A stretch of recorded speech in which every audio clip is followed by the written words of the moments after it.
Alice's Adventures in Wonderland by Lewis Carroll. Chapter 1. Down the Rabbit Hole.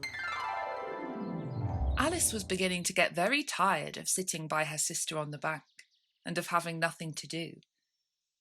Once or twice she had peeped into the book her sister was reading, but it had no pictures or conversations in it.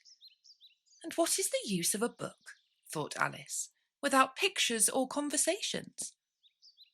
So she was considering in her own mind, as well as she could, for the hot day made her feel very sleepy and stupid, whether the pleasure of making a daisy chain would be worth the trouble of getting up and picking the daisies, when suddenly a white rabbit with pink eyes ran close by her. There was nothing so very remarkable in that, nor did Alice think it so very much out of the way to hear the rabbit say to itself, "Oh dear, I shall be late." When she thought about it afterwards, it occurred to her that she ought to have wondered at this, but at the time it all seemed quite natural.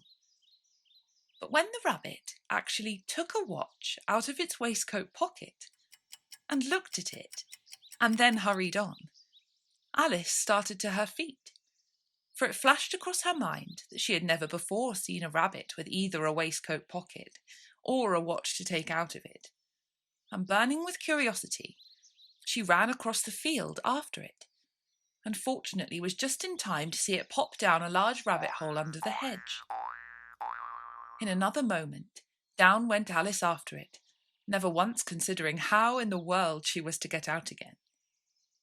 The rabbit hole went straight on like a tunnel for some way, and then dipped suddenly down, so suddenly that Alice had not a moment to think about stopping herself before she found herself falling down a very deep well. Either the well was very deep, or she fell very slowly, for she had plenty of time as she went down to look about her and to wonder what was going to happen next. First, she tried to look down and make out what she was coming to, but it was too dark to see anything. Then she looked at the sides of the well and noticed that they were filled with cupboards and bookshelves. Here and there she saw maps and pictures hung upon pegs. She took down a jar from one of the shelves as she passed. It was labelled Orange Marmalade, but to her great disappointment it was empty. She did not like to drop the jar for fear of killing somebody underneath, so managed to put it into one of the cupboards as she fell past it. "Well," thought Alice to herself, "after such a fall as this, I shall think nothing of tumbling downstairs. How brave they'll all think me at home. Why, I wouldn't say anything about it, even if I fell off the top of the house," which was very likely true. Down, down, down. Would the fall never come to an end? "I wonder how many miles I've fallen by this time," she said aloud. "I must be getting somewhere near the centre of the earth. Let me see, that would be 4,000 miles down, I think." For, you see, Alice had learnt several things of this sort in her lessons in the schoolroom, and though this was not a very good opportunity for showing off her knowledge, as there was no one to listen to her, still it was good practice to say it over. "Yes, that's about the right distance. But then, I wonder what latitude or longitude I've got to." Alice had no idea what latitude was, or longitude either, but thought they were nice grand words to say. Presently she began again. "I wonder if I shall fall right through the earth. How funny it'll seem to come out among the people that walk with their heads downwards. The antipathies, I think."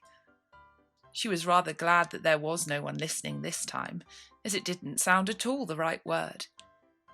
"But I shall have to ask them what the name of the country is. You know, please, ma'am, is this New Zealand or Australia?" And she tried to curtsy as she spoke. Fancy curtsying as you're falling through the air. Do you think you could manage it? "And what an ignorant little girl she'll think me for asking. No, it'll never do to ask. Perhaps I shall see it written up somewhere." Down, down, down. There was nothing else to do, So Alice soon began talking again. Dinah will miss me very much tonight, I should think. Dinah was the cat. I hope they'll remember her saucer of milk at tea time. Dinah, my dear, I wish you were down here with me. There are no mice in the air, I'm afraid, but you might catch a bat, and that's very like a mouse, you know. But do cats eat bats, I wonder? And here Alice began to get rather sleepy, and went on saying to herself in a dreamy sort of way, do cats eat bats? Do cats eat bats? And sometimes, do bats eat cats? For, you see, as she couldn't answer either question, it didn't much matter which way she put it. She felt that she was dozing off and had just begun to dream that she was walking hand in hand with Dinah and saying to her very earnestly, Now, Dinah, tell me the truth. Did you ever eat a bat? When suddenly, thump, thump, down she came upon a heap of sticks and dry leaves, and the fall was over. Alice was not a bit hurt, and she jumped up onto her feet in a moment. She looked up, but it was all dark overhead. Before her was another long passage, and the White Rabbit was still in sight, hurrying down it. There was not a moment to be lost.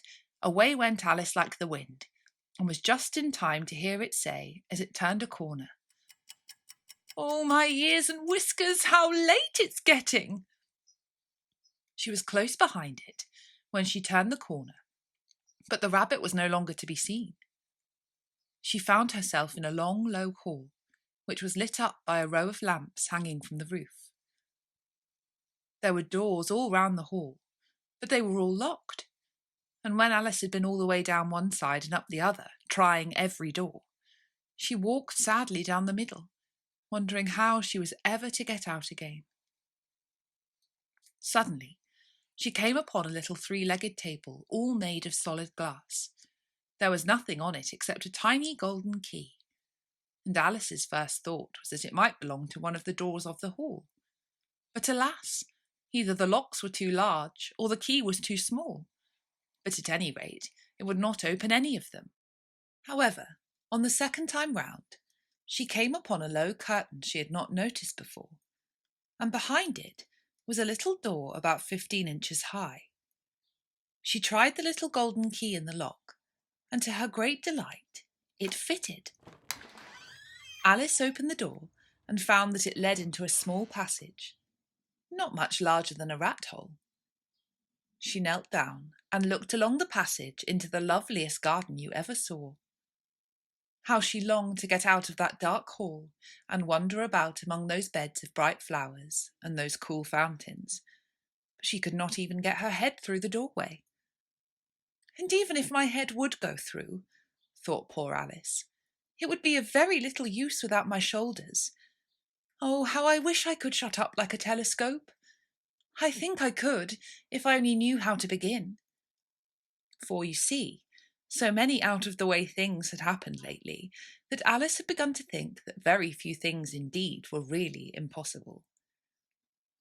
There seemed to be no use in waiting by the little door, so she went back to the table, half hoping she might find another key on it, or at any rate a book of rules for shutting people up like telescopes. This time she found a little bottle on it, which certainly was not here before, said Alice, and round the neck of the bottle was a paper label, with the words, Drink me, beautifully printed on it in large letters. It was all very well to say drink me, but the wise little Alice was not going to do that in a hurry.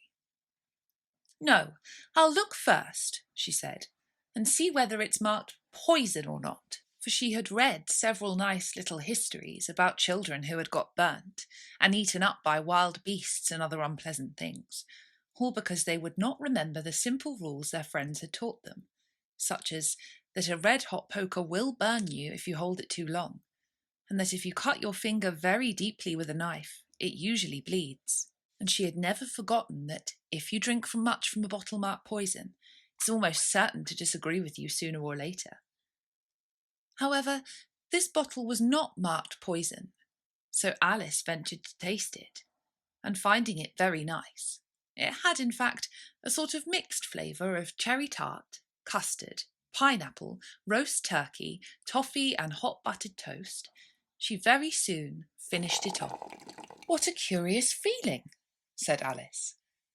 "I must be shutting up like a telescope." And so it was indeed. She was now only 10 inches high, and her face brightened up at the thought that she was now the right size for going through the little door into that lovely garden. First, however, she waited for a few minutes to see if she was going to shrink any further. She felt a little nervous about this, for it might end, you know, said Alice to herself, in my going out altogether, like a candle. I wonder what I should be like then. And she tried to fancy what the flame of a candle is like after the candle is blown out, for she could not remember ever having seen such a thing. After a while, finding that nothing more had happened, she decided on going into the garden at once. But alas for poor Alice! When she got to the door, she found she had forgotten the little golden key, and when she went back to the table for it, she found she could not possibly reach it. She could see it quite plainly through the glass, and she tried her best to climb up one of the legs of the table, but it was too slippery. And when she had tired herself out with trying, the poor little thing sat down and cried. "Come, there's no use in crying like that," said Alice to herself, rather sharply. "I advise you to leave off this minute." She generally gave herself very good advice, though she very seldom followed it, and sometimes she scolded herself so severely as to bring tears into her eyes. And once she remembered trying to box her own ears for having cheated herself in a game of croquet she was playing against herself, for this curious child was very fond of pretending to be two people. "But it's no use now," thought poor Alice, "to pretend to be two people. Why, there's hardly enough of me left to make one respectable person." Soon her eye fell on a little glass box that was lying under the table. She opened it and found in it a very small cake on which the words, "Eat me," were beautifully marked in currants. "Well, I'll eat it," said Alice, "and if it makes me grow larger, I can reach the key. And if it makes me grow smaller, I can creep under the door. So either way I'll get into the garden, and I don't care which happens." She ate a little bit and said anxiously to herself, "Which way? Which way?" holding her hand on the top of her head to feel which way it was growing, and she was quite surprised to find that she remained the same size. To be sure, this generally happens when one eats cake, but Alice had got so much into the way of expecting nothing but out-of-the-way things to happen that it seemed quite dull and stupid for life to go on in the common way. So she set to work and very soon finished off the cake.